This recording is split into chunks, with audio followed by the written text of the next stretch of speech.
শীতকালে কিন্তু ঘুরতে বেড়াতে বেশ মজা। কি ঠিক বললাম তো?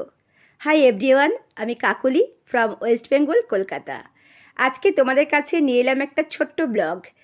এই আমার ফার্স্ট ইউটিউবের ব্লগ। তো তোমরা সবাই ব্লগটা দেখতে থাকো, আশা করি তোমাদের খুব ভালো লাগবে।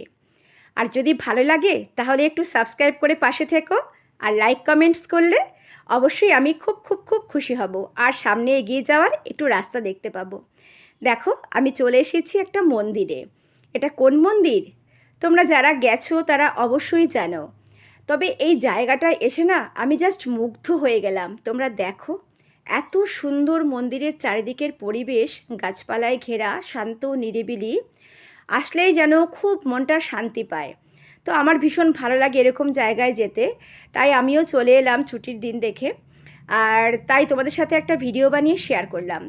এটা আমার যেহেতু ফার্স্ট ব্লগ, তো তোমাদের সাপোর্টের খুব দরকার। এটা হলো পরেশনাথের মন্দির। এটা আমি গেছি বেলঘরিয়া রথতলা বাসস্টপ থেকে বাসে উঠে গৌরীবাড়ি বাসস্টপে নেমে একটুখানি হাঁটা পথ, সেখান থেকে একটুখানি হেঁটে গেলেই এই মন্দিরটা তোমরা দেখতে পারবে। তোমরা একবার ঘুরে যেও, আশা করি তোমাদেরও খুব খুব ভালো লাগবে। আর শীতকালে সবাই এদিকে ওদিকে টুকটাক ঘুরতে বেরিয়ে পড়ে, কারণ কি শীতকালের পরিবেশটাই হয় এত সুন্দর মনোরম।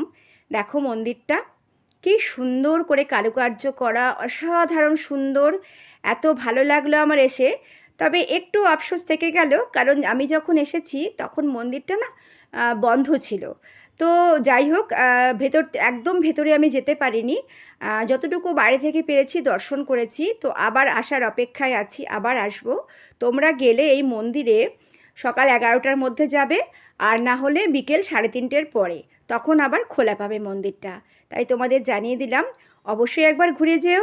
আর ভিডিওটা যদি তোমাদের ভালো লাগে একটু লাইক কমেন্ট সাবস্ক্রাইব করে পাশে থেকো, তাহলে আমি সামনে এগিয়ে যাওয়ার রাস্তাটা পেয়ে যাব। তো দেখো, সত্যি অসাধারণ সুন্দর একটা জায়গা।